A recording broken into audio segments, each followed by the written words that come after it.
pembukaan PJJ Teknik Substantif Penelitian Tindakan Kelas Angkatan 3 kita akan mulai. Selamat siang, salam sejahtera buat kita semua. Om Swastiastu, salam sehat semua. Yang terhormat Bapak Kepala Balai Diklat Keagamaan Denpasar, yang kami hormati pejabat struktural Eselon 4 di lingkungan Balai Diklat Keagamaan Denpasar, yang kami muliakan Widya Iswara Balai Diklat Keagamaan Denpasar, panitia penyelenggara dan calon peserta PJJ yang berbahagia. Pertama-tama kita sebagai umat beragama, marilah sama-sama memanjatkan puja dan puji syukur kehadapan Tuhan Yang Maha Esa, karena berkat rahmat dan karunia Beliau sampai siang hari ini kita selalu diberikan kesehatan, dapat melaksanakan upacara pembukaan pelatihan jarak jauh teknis substantif penelitian tindakan kelas Angkatan 3 tahun 2020 yang rencana peserta berjumlah 40 orang, di mana utusan peserta dari Kanwil Kementerian Agama Provinsi Bali 10 orang, Nusa Tenggara Barat 20 orang, dan Nusa Tenggara Timur 10 orang. Terima kasih kami ucapkan atas kerjasama dan partisipasi Bapak Ibu di tengah pandemi COVID-19 yang menimpa bangsa dan dunia. Kita masih bisa mengikuti kegiatan PJJ ini. Walaupun sekarang sudah perlahan-lahan menuju new normal, tapi kita wajib untuk mengikuti protokol kesehatan dan terus melaksanakan tugas kedinasan melalui media online.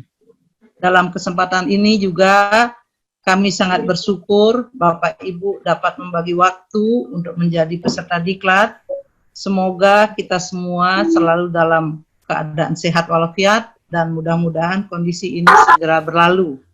Kami laporkan kepada Bapak Kepala Balai Diklat Keagamaan Denpasar bahwa pelaksanaan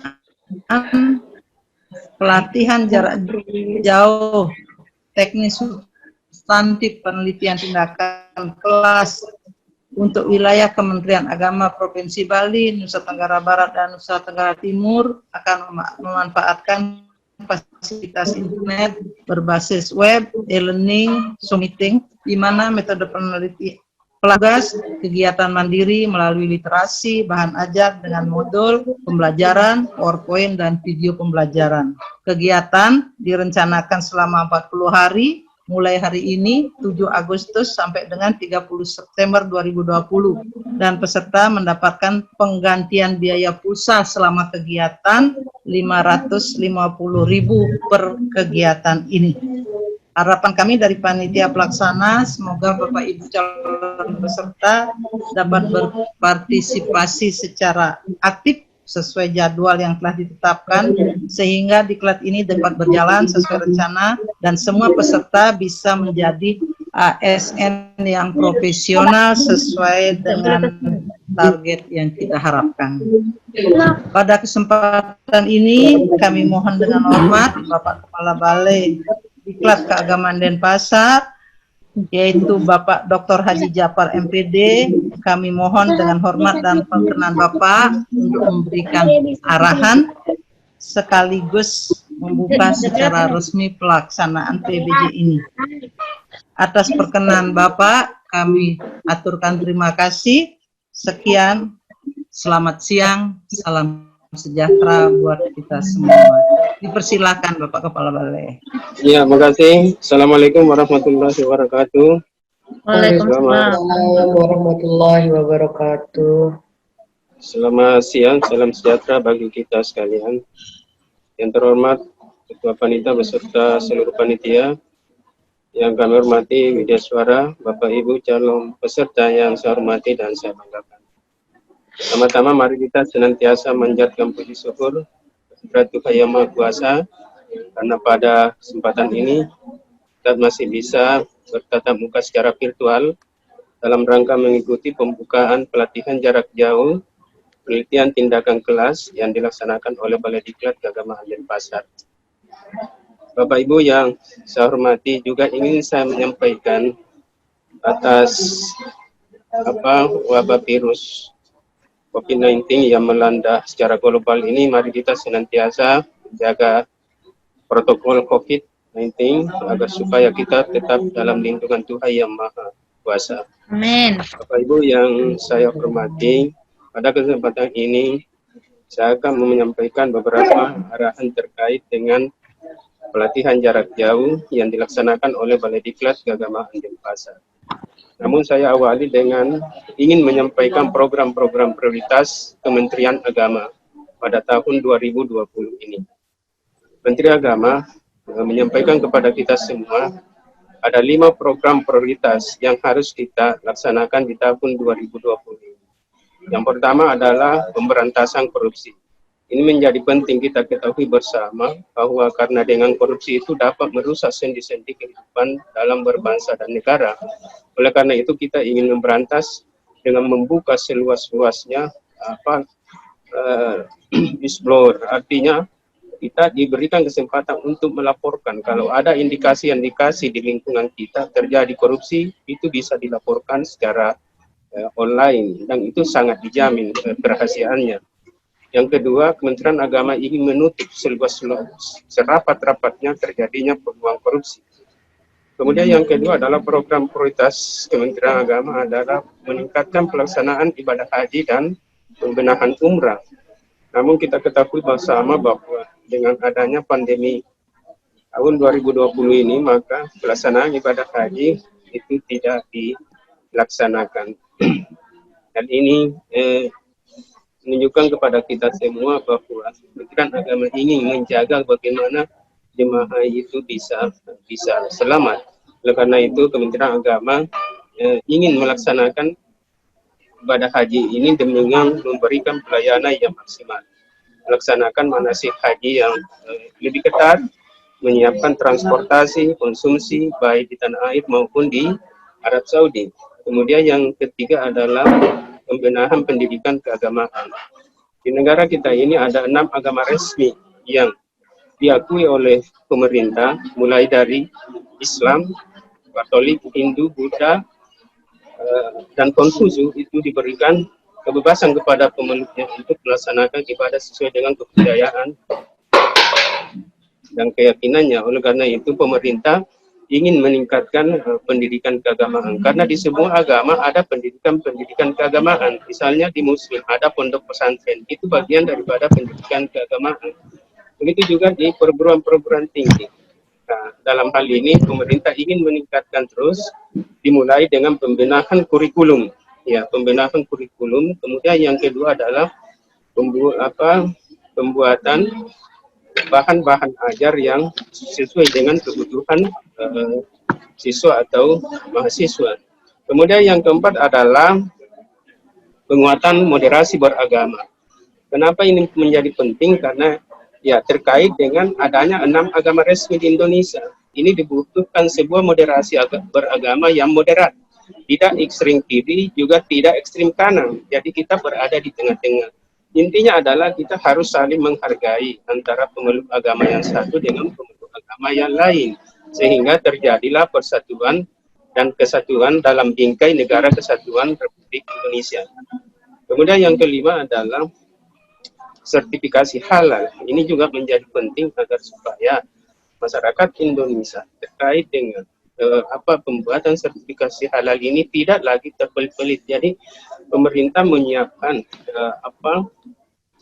sistem yang lebih mudah diakses, lebih mudah didapat, sehingga ketika kita masuk di hotel, di tempat-tempat makan, di situ sudah ada jaminan bahwa makanan-makanan itu sudah halal.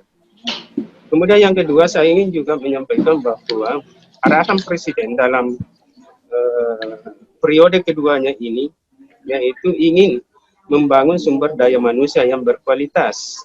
Oleh karena itu, upaya-upaya kita dilakukan terus. Misalnya, Balai Diklat Keagamaan Denpasar melaksanakan sejumlah pelatihan yang ada di wilayah kita. Karena Wilayah Balai Diklat Keagamaan Denpasar itu meliputi Provinsi Bali, Provinsi Nusa Tenggara Barat, dan Provinsi Nusa Tenggara Timur. Itulah yang kita diberikan anggaran setiap tahun dalam rangka memberikan pengembangan kompetensi kepada seluruh ASN yang ada di wilayah kita. Karena dengan sumber daya manusia yang berkualitas, ini adalah sebuah jaminan sebuah negara dalam berbangsa dan bernegara akan maju. Begitu juga di sekolah-sekolah, di madrasah-madrasah. Kalau gurunya bagus, SDM-nya bagus, insya Allah kualitasnya madrasah itu atau sekolah itu akan lebih bagus. Jadi kembali bahwa sebuah organisasi sangat ditentukan oleh sumber daya manusianya. Bapak Ibu yang saya hormati, bicara tentang pengembangan sumber daya manusia itu, pemerintah sudah mengeluarkan berbagai macam aturan. Misalnya kita bisa melihat pada Undang-Undang Nomor 5 Tahun 2014 tentang aparatur sipil negara. Di situ sangat jelas bahwa pengembangan kompetensi seorang ASN itu dapat dilakukan melalui beberapa hal. Misalnya melalui seminar, melalui workshop, melalui bintek, melalui magang atau studi banding, melalui penataran, bahkan yang terakhir adalah melalui pendidikan dan pelatihan. Dalam aturan tersebut sudah dijamin bahwa seluruh ASN dalam 1 tahun itu wajib mendapatkan pengembangan kompetensi sebanyak 20 jam pelajaran. Hal inilah yang menjadi acuan atau pedoman bagi kita di dalam melaksanakan pendidikan dan pelatihan. Bapak Ibu yang saya hormati, misalnya Bapak Ibu sebagai seorang guru tentunya juga sudah ada batasan-batasan kompetensi yang harus dimiliki. Ya, ada 4 kompetensi guru yang wajib dimiliki. Yang pertama adalah kompetensi profesional. Kompetensi profesional artinya kemampuan Bapak Ibu di dalam menguasai mata pelajaran yang diajarkan. Sehingga ketika ada siswa yang bertanya, maka Bapak Ibu bisa memberikan jawaban yang memuaskan bagi siswanya. Oleh karena itu, penguasaan terhadap materi pelajaran menjadi mutlak dimiliki oleh Bapak Ibu guru. Kemudian yang kedua adalah kompetensi pedagogik, yaitu pengelolaan pembelajaran. Kemampuan Bapak Ibu mengelola pembelajaran. Ingat Bapak Ibu, di era pandemi ini kita dituntut atau kita dituntut untuk melakukan akselerasi ke tugas-tugas kita. Misalnya saya berikan contoh, kalau selama ini saya membuka pelatihan di kelas-kelas formal, tetapi saat ini saya berada di bandara mau menuju Makassar, tapi saya bisa melakukan tugas-tugas saya secara online, sehingga sekarang kita dituntut untuk menguasai teknologi informasi. Karena Bapak Ibu guru akan berhadapan dengan siswanya dengan 2 hal, yaitu siswa yang punya yang sudah memiliki akses internet, ataupun siswa yang tidak memiliki akses internet, sehingga kedua-duanya ini harus difasilitasi. Nah, itu yang harus dilakukan. Makanya pelatihan ini menjadi penting agar Bapak Ibu bisa memahami substansi daripada EIK ini. Kemudian yang ketiga adalah kompetensi sosial. Kenapa menjadi penting bagi guru ini? Karena kita ini kan makhluk sosial. Kita punya ketergantungan kepada orang lain. Kita tidak bisa hidup sendiri. Ya, kita tidak bisa hidup sendiri. Oleh karena itu kita harus punya kepedulian atau rasa sosial yang tinggi kepada sesama kita. Misalnya di lingkungan madrasah, Bapak Ibu akan berinteraksi dengan banyak orang, berinteraksi kepada siswanya, berinteraksi kepada sama guru, berinteraksi kepada pimpinannya. Itu semua ada aturan-aturan yang harus dipatuhi. Karena betapa pentingnya komunikasi itu menjadi bagian kesuksesan seseorang dilihat dari cara-cara berkomunikasinya kepada orang lain. Kemudian yang keempat adalah kompetensi kepribadian. Sebagai guru, saya selalu menyampaikan bahwa guru itu selalu dicontoh, selalu dipuji, selalu diteladani, sehingga seorang guru harus menampilkan perilaku atau akhlak yang baik. Dimiliki. Tidak hanya itu, tetapi sebagai seorang guru harus punya pribadi yang punya daya inovasi yang tinggi, punya kreativitas yang tinggi dalam dalam mengajar. Ingat Bapak Ibu, kita termasuk negara yang bicara tentang inovasi masih kurang dibandingkan dengan negara-negara seperti Korea Selatan, Jerman, Singapura, Jepang, dan sebagainya. Itu merupakan negara-negara yang sangat inovator. Bapak Ibu yang saya hormati, sekarang bagaimana peran Balai Diklat di dalam mengembangkan sumber daya manusia? Ya, sebagai lembaga pelatihan, maka kita memang punya tugas untuk menyelenggarakan pelatihan kepada seluruh aparatur sipil negara yang ada di wilayah kita. Walaupun dalam kondisi pandemi ini kita tidak kehilangan akal, makanya kita melakukan transformasi kediklatan, yaitu melalui pelatihan jarak jauh dengan menggunakan fasilitas-fasilitas internet, kemudian media-media yang lain yang mendukung daripada pelaksanaan pelatihan ini. Ada sejumlah pelatihan-pelatihan yang kita laksanakan di tengah pandemi ini, tapi yang paling banyak adalah pelatihan jarak jauh. Kemudian Bapak Ibu juga saya ingin menyampaikan bahwa di pertengahan bulan Agustus ini kita juga melakukan desertifikasi kediklatan atau pengembangan diklat. Jadi kita sudah akan melaksanakan diklat-diklat klasikal seperti diklat di wilayah kerja, diklat kerjasama, diklat di tempat kerja. Ini dalam rangka memberikan kesempatan yang seluas-luasnya kepada Bapak Ibu guru untuk mengikuti pelatihan secara kontinu. Nah, sekarang Bapak Ibu, bagaimana cara mengembangkan SDM atau bagaimana mengembangkan kompetensi kita? Karena kalau berbicara SDM itu kaitannya dengan potensi. Ya. Ada beberapa cara yang bisa kita lakukan. Yang pertama dengan pendidikan formal. Ya, Bapak Ibu, sekarang pemerintah sudah menyiapkan banyak beasiswa untuk tugas belajar, sehingga Bapak Ibu bisa meningkatkan kualifikasinya. Yang masih S1 bisa meningkatkan ke jenjang yang lebih tinggi, ke S2 ataupun S3. Kemudian yang kedua bisa juga melalui pelatihan seperti yang Bapak Ibu ikuti sekarang. Itulah cara-cara yang kita lakukan untuk mengembangkan sumber daya manusia. Tapi perlu juga di setiap satker atau di madrasah yang menjadi paling berperan di dalam pengembangan SDM itu adalah para kepala madrasah.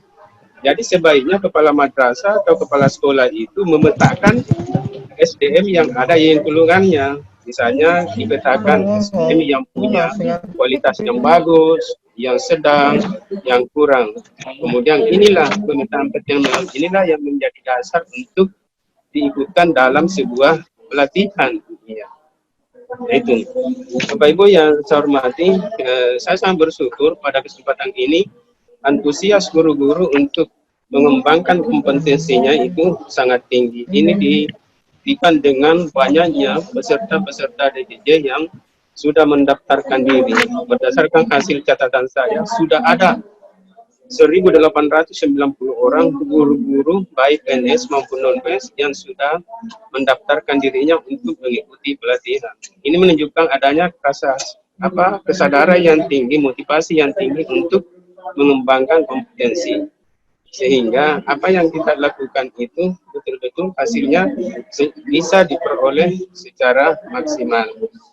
Bapak Ibu yang saya hormati, saya kira ini ya yang bisa saya sampaikan karena kondisinya kurang ini ya karena saya lagi di bandara, sehingga saya sangat berharap Bapak Ibu bisa mengikuti pelatihan ini dengan sebaik-baiknya. Juga saya ingin menyampaikan bahwa pelatihan ini durasinya sangat lama karena terkait dengan judul pelatihan yaitu penelitian tindakan kelas. Jadi jaga motivasi, jaga kondisinya agar supaya bisa melewati pelatihan ini dengan sebaik-baiknya. Baik Bapak Ibu yang saya hormati, dengan memohon petunjuk dan ridha dari Allah Subhanahu wa taala, mari kita membuka pelatihan jarak jauh penelitian tindakan kelas ini yang dilaksanakan oleh Balai Diklat Keagamaan Denpasar bagi yang beragama Islam dengan membaca basmalah. Bismillahirrahmanirrahim. Pelatihan jarak jauh peneliti tindakan kelas saya nyatakan dibuka secara resmi. Terima kasih, mohon maaf kalau dalam penyampaian ini ada yang kurang berkenan. Saya akhiri. Assalamualaikum warahmatullahi wabarakatuh. Selamat siang, salam sejahtera bagi kita sekalian. Selamat siang Bapak, terima kasih kami ucapkan kepada Bapak Kepala Balai, Bapak Ibu peserta, sekarang sudah jadi peserta. Tadi acara sudah dibuka oleh Bapak Kepala Balai. Mohon maaf untuk Bapak Kepala Balai, seandainya ada acara yang harus dilanjutkan, kami persilahkan. Kami dari panitia akan menyampaikan beberapa hak kewajiban yang harus dipenuhi, dilaksanakan oleh panitia. Sekali lagi terima kasih kepada Bapak Kepala Balai. Mudah-mudahan kalau hari ini Bapak Kepala Balai ada tugas keluar Denpasar, selamat dalam perjalanan, selamat sampai di tempat tujuan. Mudah-mudahan kita semua selalu diberikan kesehatan. Sekian, terima kasih Bapak Kepala Balai. Selamat Pak. Silahkan Pak. Bapak Ibu peserta PJJ PTK Angkatan 3 khususnya, di sini sudah kalau kita lihat partisipannya ada 44 dengan panitia, berarti jumlahnya sudah pas 40 ya Bapak Ibu ya. Di antara Bapak Ibu, di antaranya sudah ada saling kenal-mengenal. Ada 44, tapi kami panitia ada 4 Pak. Oh ya. Ya. Bapak Ibu, Bapak Kepala Balai, karena acaranya cukup padat, rencana awal dibuka tadi pagi, akhirnya siang ini baru bisa dibuka. Kami dari panitia Bapak Ibu, untuk acara siang hari ini tadi sudah dibuka, berarti Bapak Ibu sudah resmi jadi peserta PJJ PTK Angkatan 3. Berarti kita bergabung mulai hari ini sampai dengan 30 September. Mudah-mudahan kita semua diberikan kesehatan, kelancaran dalam melaksanakan tugas, baik itu sebagai peserta, kami sebagai panitia yang melayani Bapak Ibu. Mudah-mudahan kita selalu diberikan kesehatan, dapat melaksanakan tugas dengan baik Bapak Ibu. Bapak Ibu, acara siang hari ini pembukaan dan materi tadi sudah disampaikan oleh Bapak Kepala Balai. Nanti untuk lebih jelasnya, paling tidak Bapak Ibu diwajibkan oleh akademis untuk membuat resume nanti.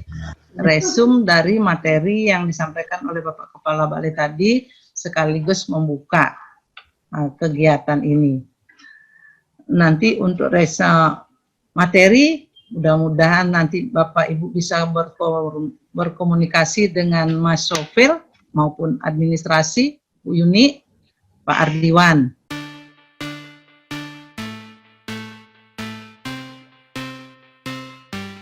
Beberapa petunjuk maupun teknisnya dalam pelaksanaan kegiatan ini, ya dibilanglah overview, saling mengenal di antara Bapak Ibu dengan kami panitia. Kemudian kita lanjut dengan acara pembukaan. Itu yang bisa kami sampaikan. Pada prinsipnya besok pembukaan kita memakai baju putih berdasi untuk bapak-bapak dan untuk ibu-ibu menyesuaikan. Itu yang bisa kami infokan. Untuk teknis yang lain silahkan ke administrasi kami yang sudah membukakan link segala macam. Kita perkenalkan besok saja. Mungkin ini karena uji coba, silahkan Mas Sofil dengan ini